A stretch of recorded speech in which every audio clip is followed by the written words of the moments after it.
بزرگوں دوستوں، گزشتہ جمعہ میں ہم نے مقصد شہادت حسین رضی اللہ تعالی عنہ پر یہاں اظہار خیال کیا اور اس میں بتایا کہ حضرت حسین رضی اللہ تعالی عنہ کو وہ مقصد کتنا عزیز تھا، چونکہ مقصد ان کی جان سے زیادہ انہیں عزیز تھا، اس لیے انہوں نے اپنی جان کو تک قربان کر دیا۔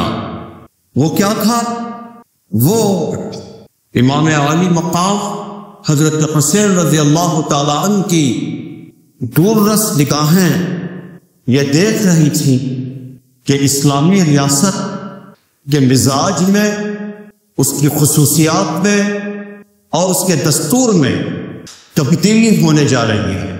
ابھی تبدیلی کے آثار اور اس کے سارے کانسیکوینسز ظاہر نہیں ہوئے تھے، لیکن ایک ویژنری آدمی، ایک دور رس نگاہ رکھنے والی ذات، وہ یہ جان سکتی تھی کہ جو گاڑی اس وقت غلط رخ اختیار کرنے جا رہی ہے بالآخر وہ کہاں پہنچے گی۔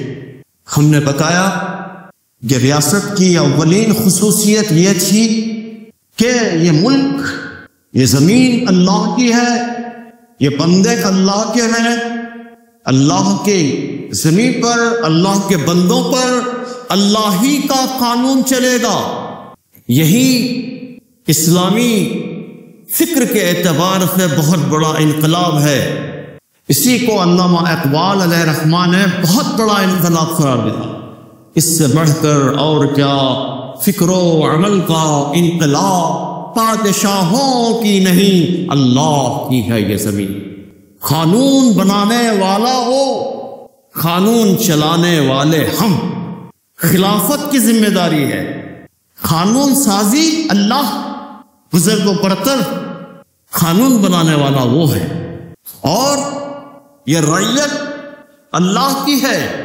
جو حکمراں ہوگا، جو خلیفہ ہوگا، وہ خدا کے سامنے بھی اور خدا کی مخلوق کے سامنے بھی جواب دہ ہوگا۔ یہ بنیادی خصوصیت تھی۔ امر بالمعروف و نہی عن المنکر، یعنی وہ چیزیں جو اللہ کو محبوب ہیں، اللہ کے رسول صلی اللہ علیہ وسلم کو پسند ہیں، ان کو نافذ کرنا، اور وہ چیزیں جو ناپسند ہیں اس کا ازالہ کرنا، اس کو ایریڈیکیٹ کرنا، اس کی بیخ کنی کرنا، eradication of Evans, establishment of virtues, یہ بنیادی خصوصیات کے اندر سے تھی۔ لیکن جب خلافت ملوکیت کے اندر تبدیل ہو گئی، بادشاہت کے اندر تبدیل ہو گئی، تو اب نیکیاں کم پھیلنے لگیں اور برائیاں بڑی تیزی کے ساتھ پھیلنے لگیں۔ اور پھر ایک خصوصیت یہ تھی کہ تقوی شعاری، خدا پرستی، خدا ترسی، پرہیزگاری، اور اس کا سب سے بڑا مظہر خود حکمراں ہوا کرتا تھا۔ لیکن جب خلافت ملوکیت کے اندر تبدیل ہوئی تو خدا ترسی ختم ہوئی۔ آہستہ آہستہ سیاست سے اخلاق کا رشتہ ٹوٹتا چلا گیا۔ اخلاق اور سیاست دونوں ایک جگہ نہیں رہ سکتے، چنانچہ آج آپ دیکھتے ہیں کہ آج تک وہ رشتہ سیاست اور اخلاق کا ٹوٹا ہوا ہے۔ لوگ کہتے ہیں، برجستہ اور برملا کہتے ہیں کہ ایک نیک آدمی کو، ایک خدا ترس آدمی کو، ایک تقوی شعار آدمی کو سیاست سے وابستہ نہیں رہنا چاہیے۔ سیاست تو گندے لوگوں کا کام ہے۔ آپ نے سنا ہوگا، اقبال نے کہا تھا کہ جلال بادشاہی ہو کہ جمہوری تماشا، جلال بادشاہی ہو کہ جمہوری تماشا، جو ہو دین جدا سیاست سے تو رہ جاتی ہے چنگیزی۔ اور آج جو سیاست سے دین کا رشتہ کاٹ دیا گیا، چنگیزی باقی ہے۔ دستور اسلامی کے اندر تبدیلی ہوئی۔ دستور اسلامی کا بنیادی نقطہ یہ تھا کہ حکومت لوگوں کی آزادانہ رضامندی سے قائم ہو، کوئی حکومت پر زبردستی قبضہ نہیں کر سکتا، زور زبردستی، دھونس دھاندلی اور تلوار کی نوک پر وہ لوگوں سے بعید نہیں لے سکتا۔ بعید کے مطلب کیا ہے؟ ووٹ لینا، لوگوں کی رضامندی حاصل کرنا، نہیں لے سکتا۔ لیکن جب خلافت ملوکیت کے اندر تبدیل ہو گئی تو یہ سب کچھ ہونے لگا۔ اظہار رائے کی آزادی، بڑی تفصیل ہم نے بیان کی گزشتہ، یہ بھی دستور کا بنیادی نقطہ تھا۔ اظہار رائے کی آزادی کسی کی دی ہوئی بھیک نہیں ہے، بلکہ اظہار رائے کی آزادی اسلامی مملکت کے دستور کا دیا ہوا بنیادی حق ہے، اور اس آزادی کو خلفائے راشدین کے زمانے میں پرکھا بھی جاتا تھا۔ چنانچہ حضرت عمر رضی اللہ تعالی عنہ نے یہ پرکھنے کے لیے کہ لوگوں میں کتنی جرأت پائی جاتی ہے، ایک بوڑھی عورت سے پوچھا، اے ماں، اگر عمر ٹیڑھا ہو جائے، یعنی اس کے اندر خرابی آ جائے، تو تم کیا کرو گی؟ تو اس نے برجستہ طور پر کہا کہ اس تلوار سے عمر کو سیدھا کر دو گے۔ یہ تھا۔ لیکن جب خلافت ملوکیت کے اندر تبدیل ہو گئی تو لوگ منہ دیکھ کر بات کرنا شروع کر دیے، اور وہ آج تک ہے۔ آج تک ہے، کوئی آدمی بھی حق بات حکمت کے ساتھ وہ ظالم کے سامنے نہیں کرتا۔ منہ چڑھے قسم کے غلاموں کی تعداد بڑھ گئی ہے۔ پھر بیت المال، اللہ کا مال، یتیم کا مال، مسلمانوں کی امانت، اس میں ایک نیا پیسہ، ایک حبہ بھی حرام طریقے سے داخل نہیں ہو سکتا ٹریجری کے اندر، اور ایک نیا پیسہ بھی حرام کے راستے میں خرچ نہیں ہو سکتا، ضائع نہیں ہو سکتا، اور حکمراں جواب دہ ہے۔ لیکن جب خلافت ملوکیت کے اندر تبدیل ہو گئی تو یہ ختم ہو گیا۔ اب تو بیت المال اور ٹریجری یہ تو بادشاہوں کی ملکیت بن گئی، وہ جو چاہیں کریں، ان کو کون پوچھنے والا ہے؟ کسی کے اندر اتنا دم اور اتنا یارہ ہے کہ وہ پوچھے، ان سے حساب لے؟ قانون کی حکومت، قانون سب پر لاگو ہوگا، یہ دستور اسلامی کا بنیادی نقطہ ہے۔ قانون کے سامنے سب لوگ مساوی ہیں، یہ نقطہ تو کانسٹیٹیوشن آف انڈیا کے اندر بھی ہے، آرٹیکل 19 کے اندر، قانون کے سامنے سب مساوی ہیں۔ لیکن کیا واقع سب قانون کے سامنے مساوی ہے؟ کیا پرائم منسٹر آف انڈیا کو کوئی شخص عدالت کے اندر کھینچ سکتا ہے؟ اس کے خلاف میں استغاثہ داخل کر سکتا ہے؟ آج تک یہ مسئلہ حل نہیں ہوا۔ لوگ ایکٹ بنایا اور کئی چیزیں کی، لیکن آج تک کسی منسٹر پر کم از کم اس کو عدالت میں نہیں کھینچا جا سکتا۔ قانون کی حکومت، سب قانون کے سامنے مساوی ہیں۔ لیکن جب خلافت ملوکیت اور بادشاہت کے اندر تبدیل ہوئی تو قانون صرف کمزوروں پر لاگو ہونے لگا۔ سپہ سالار، مشیر، درباری، شہزادے، شہزادیاں، یہ سب قانون سے بالا تر رہے۔ اگر پیٹوں پر اگر کوڑے برسے کسی کے تو غریبوں پر، اور انفلوئنس رکھنے والے با اختیار لوگوں پر قانون کم ہی لاگو ہوا۔ نبی اکرم صلی اللہ علیہ وسلم کے زمانے میں ایک عورت بہت بڑے گھرانے کی تھی، اتفاق سے اس کا نام فاطمہ تھا۔ وہ چوری کے الزام میں گرفتار ہوئی، چوری اس پر ثابت ہوئی، اور نبی صلی اللہ علیہ وسلم ظاہر ہے کہ کیا فیصلہ کریں گے؟ چور کا ہاتھ کاٹ دیا جائے۔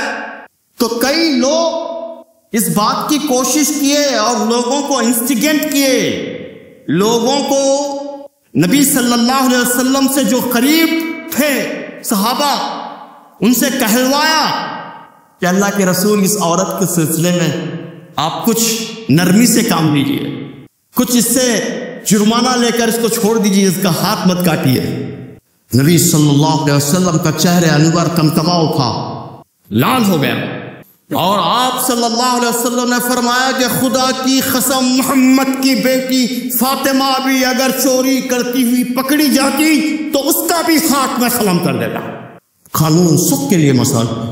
حضرت علی رضی اللہ تعالیٰ عنہ کی تلوار، خود ان کی تلوار چوری ہو گئی، اور وہ تلوار آپ نے ایک یہودی کے پاس دیکھا، کھینچ نہیں لیے، ظاہر کے اقتدار میں تھے، کھینچ سکتے تھے اس کے پاس سے، لیکن وہ تلوار مانگنے کے لیے آپ نے عدالت کے اندر استغاثہ پیش کیا، ریٹ پٹیشن داخل کیا کہ میری تلوار چوری ہو گئی اور فلاں کے پاس ہے، اور میں قاضی سے اس سے دعا کرتا ہوں کہ میری تلوار دلا دی جائے۔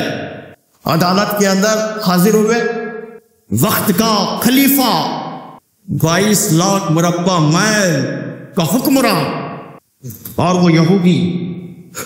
قاضی نے پوچھا، اے علی بتاؤ تمہارا کوئی گواہ ہے؟ تو گواہ کے طور پر اپنے ملازم کو پیش کیا، اپنے بیٹے کو پیش کیا۔ قاضی نے یہ کہتے ہوئے، جج نے یہ کہتے ہوئے اس ریٹ پٹیشن کو ڈسمس کر دیا کہ بیٹے اور ملازم کی گواہی قبول نہیں کی جا سکتی، اور بھری عدالت میں وقت کا خلیفہ اپنا مقدمہ ہار گیا۔ یہ تھا انصاف، قانون سب کے لیے مساوی ہے۔ جب یہ منظر یہودی نے دیکھا تو اس نے کہا کہ خدا کی قسم یہ سچا دین ہے، اور اسی وقت وہ ایمان لے آیا۔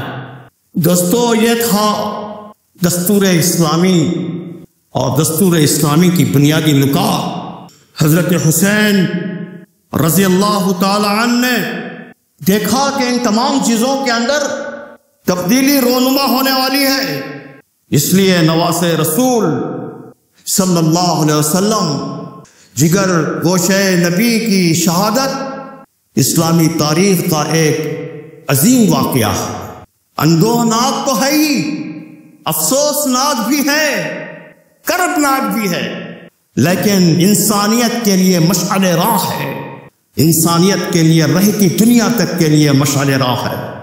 حضرت حسین رضی اللہ تعالیٰ عنہ کی شہادت کا سب سے بنیادی پیغام یہ ہے کہ آدمی کو حق اور دین حق سے اس درجہ وابستگی ہونی چاہیے کہ وہ جان قربان کرنے سے بھی گریز نہ کرے، جان بھی قربان کر دے اس کے لیے، اور حق کی حفاظت کے لیے اگر جان جاتی ہو تو چلی جائے، اس میں کسی قسم کا پس و پیش نہ کرے۔ یہ ہے پیغام۔ یزید کا اقتدار میں آنا یہ کیسی خطرناک تبدیلی کا پیش خیمہ تھا۔ یہ واقعہ یہ ہے کہ اگر حضرت حسین رضی اللہ تعالی عنہ نے جان کی قربانی نہ دی ہوتی، گھر میں بیٹھے رہتے، میدان کربلا میں نہ آتے کوفیوں کی دعوت پر، تو اسلامی خلافت کا تصور، اسلامی خلافت کا کانسیپٹ جو اب ہم بیان کر رہے ہیں، وہ کتابوں میں بھی رہنا مشکل ہو جاتا، کتابوں میں بھی رہنا مشکل ہو جاتا۔ آج کم از کم کتابوں میں محفوظ ہے، وہ اس لیے کہ حضرت حسین رضی اللہ تعالیٰ عنہ نے شہادت پیش کی۔ میدان کربلا کا پیغام کیا ہے؟ میدان کربلا کا پیغام یہ ہے، خواہ ظالم طاقتیں کتنی ہی طاقتور کیوں نہ ہوں، چیرہ دست کیوں نہ ہوں، ہمیشہ حق ہی غالب آ کر رہتا ہے، حق ہی غالب ہوتا ہے۔ وَقُلْ جَاءَ الْحَقُّ وَزَهَقَ الْبَاطِلُ ان الباطل کان زہوقا۔ حق آ گیا، باطل مٹ گیا۔ باطل تو مٹنے ہی کے لیے آتا ہے۔ آپ بتائیے، جو آدمی فتح حاصل کر لیتا ہے تو فتح یابی کے جھنڈے گاڑتا ہے، لیکن کربلا میں کیا ہوا؟ کیا کسی نے یزید کو یاد رکھا؟ تا قیامت جب تک چاند و سورج رہے گا حضرت حسین رضی اللہ تعالیٰ عنہ کی یاد باقی رہے. یہ کیسی فتح ہے، یہ کیسی نصرت ہے؟ یہ یزیدی قوتوں کے ظلم کی انتہا کے باوجود نواز رسول صلی اللہ علیہ وسلم نے صبر کا دامن نہیں چھوڑا، صبر کا دامن نہیں چھوڑا. صبر کس کو کہتے ہیں؟ پامردی کو، مستقل مزاجی کو، اپنے موقف پر، اپنے اسٹینڈ پر جمے رہنے کو، اس کو صبر کہتے ہیں. ہم نے معنی بدل دیا. غلامی میں نہ کام آتی ہے شمشیر نہ تبدیلیں، جو ہو ذوق یقین پیدا تو بدل جاتی ہے تقدیریں. وہ ذوق یقین ختم ہو گیا تو ہم نے معنی و مطالب کو بھی تبدیل کر دیا. دین حق پر زندگی قربان کر دینا ہی در حقیقت فتح و کامرانی ہے. یہ پیغام دیا، جان دی کی ہوئی اسی کی ہے. حق یہ ہے کہ حق ادا نہ ہوا، حق یہ ہے کہ حق ادا. وجاہدوا فی اللہ حق جہادہ، اللہ کے راستے میں جہاد کرو جس طرح کے جہاد کرنے کا حق ہے. میدان کربلا میں حضرت حسین رضی اللہ تعالی عنہ دین اسلام کی خاطر باطل طاقتوں کے مقابلہ کرنے کا فیصلہ کیا. اسلام کی سربلندی کو یقینی بنانے کے لیے جنگ کی. میدان کربلا سے ہمیں یہ پیغام ملتا ہے کہ ہم چاہے کتنے ہی بے سر و سامانی کی حالت میں ہوں، کچھ نہیں ہے ہمارے پاس. اب بتائیے اس وقت فلسطین اور غزہ میں کیا ہے؟ ان مظلوموں کے پاس کچھ ہے؟ کھانے کی لائن میں ٹھہرے ہوئے ہیں تو بمباری ہو رہی ہے، پھوکے پسلیوں کی ہڈیاں دکھ رہی ہیں، بچوں کے پانی کو ترس رہے ہیں. بے سر و سامانی کا عالم، وسائل بھلا اپنے کتنے ہی محدود کیوں نہ ہوں، ہمارے سامنے یزیدی طاقتیں اور ان کے وسائل کتنے ہی نامحدود کیوں نہ ہوں، ٹینکس ہیں بڑے بڑے، لیکن ہمیشہ فتح حق کو ہی حاصل ہوتی ہے. جامِ شہادت نوش کرنا یہ حق کا سب سے بڑا سرمایہ ہے. معرکہ کربلا اسلام کی سربلندی کی لڑائی تھی اور یہ حق و باطل کی جنگ تھی. یزیدیت اس لڑائی کے بعد دنیا میں منہ دکھانے کے لائق نہیں رہی. میرے ایک ایک لفظ پر آپ غور کیجئے، منہ دکھانے کے لائق نہیں رہی. صبح قیامت تک امام حسین رضی اللہ تعالی عنہ زندہ ہے، ان کا پیغام زندہ ہے، ان کا کردار زندہ ہے، جو ہمیں اپنی زندگیوں میں اسے رائج کرنے کی ضرورت ہے. امام حسین رضی اللہ تعالیٰ عنہ نے میدان کربلا میں جامِ شہادت نوش فرماتے ہوئے ہمیں یہ درس دیا کہ دنیا میں کتنے ہی نامساعد حالات کا سامنا کیوں نہ کرنا پڑے، اپنے خالق حقیقی کے سامنے سجدہ ریز ہونا چاہیے، سجدہ ریز ہونا چاہیے. اسی لیے امام عالی مقام نے جنگ کے دوران نیزوں کے چھاؤں میں، تلواروں کی جھنکار میں نماز کو اولین ترجیح دی. کوئی تلوار ہے، اب کوئی نیزہ ہے، کہیں سے تیر آنے کا اندیشہ ہے، کیوں نہیں آتے مسجد کو؟ پھر سینہ ٹھوک کر کہتے ہو کہ میں مسلمان ہوں. اور امام عالی مقام نے تلواروں کی چھنکار میں سجدہ ریز ہو گئے، اور یزیدی طاقتوں نے اس وقت کو، اس موقع کو غنیمت سمجھتے ہوئے حالت سجدہ میں حضرت حسین رضی اللہ تعالیٰ عنہ کو شہید کر دیا. حضرت حسین رضی اللہ تعالیٰ عنہ نے ایسی نماز پڑھی، نہ تو وہ قضا ہوئی نہ ادا ہوئی، اور تا قیامت تک آپ سجدے میں رہے، اور انشاءاللہ تا قیامت سجدے میں رہیں. حسین رضی اللہ تعالیٰ عنہ وہ نام ہے سفینہ حق کا، اور سفینہ حق کے اس ناخدا کا۔ ناخدا کہتے ہیں کشتی چلانے والے کو، سفینہ کہتے ہیں کشتی کو، جس نے ظلم کی طوفان باد و باران سے مقابلہ کیا۔ حسین نام ہے کشت حجاز کے اس دہقا کا جس نے لالے صحرائی کے خونین خبا دی۔ حسین نام ہے قافل سخت جاں کے اس میر کارواں کا۔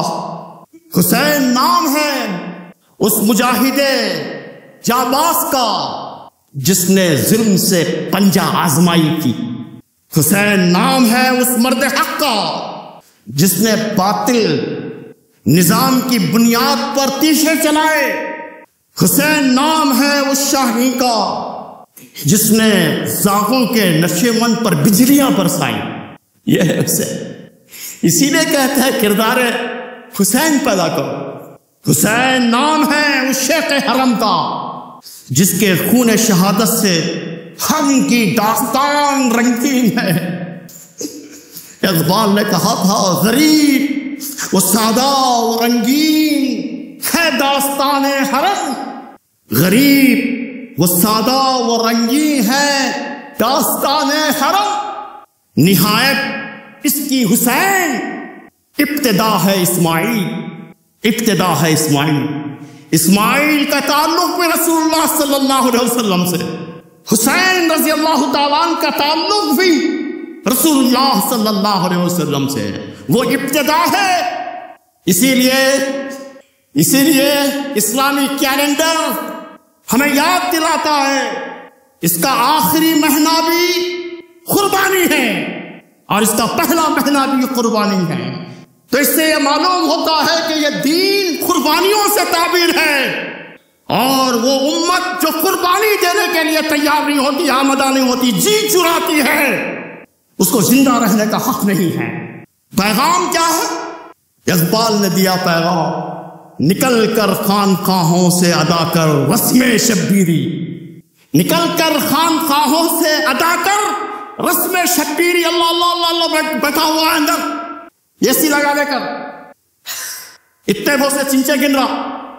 اس لیے اقبال نے کہا کہ حضرت حسین رضی اللہ تعالیٰ عنہ کا پیغام ہے، نکل کر خانقاہوں سے ادا کر رسم شبیری، کہ فخر خانخواہی ہے فخر اندو دلگیری۔ حسین عنوان ہے باطل پر حق کے غلبے کا، حسین کردار ہے ظالم کے گرے پا تھامنے کا، حسین استعارہ ہے شوق شہادت کے پروان چڑھانے کا۔ حسین تیری عظمت کو سلام، تو نے سر تو کٹایا لیکن سر نہیں جھکایا، سر تو کٹایا سر نہیں جھکایا۔ حضرت عامر عثمانی رحمت اللہ علیہ نے کہا تھا میری نظر میں وہی سر ہے سر عامر، میری نظر میں وہی سر ہے سر عامر، جسے زمانہ کاٹ تو ڈالے مگر چھکا نہ سکے، جسے زمانہ کاٹ تو ڈالے مگر چھکا نہ سکے۔ حسین تیری جرات کو سلام کہ تو نے ظالموں کے گرے پاں پر ہاتھ ڈالا، حسین تیری عظیمت کو سلام، تو نے باطل کی آندھیوں میں شمع حق کے لو کو بڑھایا۔ حسین تیری شہادت کو سلام کہ تو نے ہمارے دلوں میں شہادت کی آتش شوق کو بھڑکایا۔ سلام تجھ پر، تیرے آل پر، اہل بیت اطہار پر، رسول اللہ صلی اللہ علیہ وسلم کے اصحاب رضوان اللہ تعالی اجمعین پر۔ دوستو، اسی لیے قرآن نے جہاد کا، جو ہمارے پاس اس وقت بہت خوفزدہ قسم کا لفظ ہے، اس کے مقام کو قرآن نے کئی جگہوں پر بیان کیا۔ سورہ صف میں آیت نمبر 10 اور 11 کے اندر اہل ایمان سے کہا گیا یا ایھا الذین آمنوا هل ادلکم علی تجارۃ تنجیکم من عذاب علیم، اے لوگوں جو ایمان لائے ہو، آؤ میں تمہیں بتاؤں وہ تجارت یہ تم جو تجارت کر رہے ہو وہ نہیں، میں تم کو بتاتا ہوں ایک ایسی تجارت کے اندر سب کچھ لگا دینا پڑتا ہے، ٹیلنٹس کو لگانا پڑتا ہے، ذہن کو لگانا پڑتا ہے، قوتوں کو لگانا پڑتا ہے، سرمایہ کو لگانا پڑتا ہے۔ آؤ میں تمہیں بتاؤں وہ تجارت جو تمہیں عذاب علیم سے بچائے، وہ کیا ہے؟ تؤمنون باللہ ورسولہ، اللہ اس کے رسول پر ایمان لے آؤ، فی سبیلہ باموالکم وانفسکم، اور اللہ کے راستے میں جہاد کرو، وتجاہدون فی سبیلہ، اللہ کے راستے میں جہاد کرو اپنے مالوں سے، اپنی جانوں سے، ذالکم خیر لکم ان کنتم تعقلون، تم اگر جانو تو تمہارے لیے بہتر ہے۔ جس میں لڑنے والوں کی تعریف قرآن نے اس طرح بیان کی، ان اللہ یحب الذین یقاتلون فی سبیلہ صفا کأنہم بنیان مرصوص، جو لوگ اللہ کے راہ میں لڑتے ہیں اللہ تعالیٰ ان سے محبت کرتا ہے۔ یقاتلون فی سبیلہ صفا، کیسا لڑتے ہیں؟ صف بستہ ہو کر لڑتے ہیں۔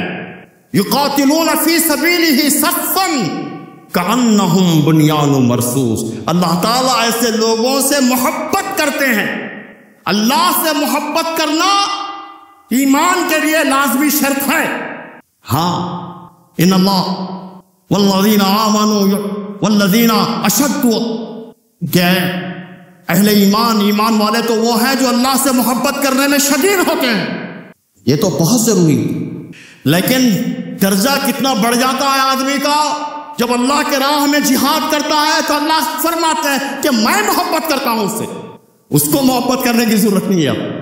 جس کی بلندی اور عظمت کی گواہی اس شان کے ساتھ میں دی گئی، اجعلتم سقایات الحاج وعمارت المسجد الحرام کمن آمن باللہ والیوم الآخر وجاہد فی سبیل اللہ، جو لوگ، کیا تم ان لوگوں کو جو حاجیوں کو پانی پلاتے ہیں، مسجد حرام کی مجاوری کرتے ہیں، جھاڑو وغیرہ دیتے ہیں، ان لوگوں کے برابر ٹھہرا لیا ہے جو لوگ اللہ کے راہ میں جہاد کرتے ہیں؟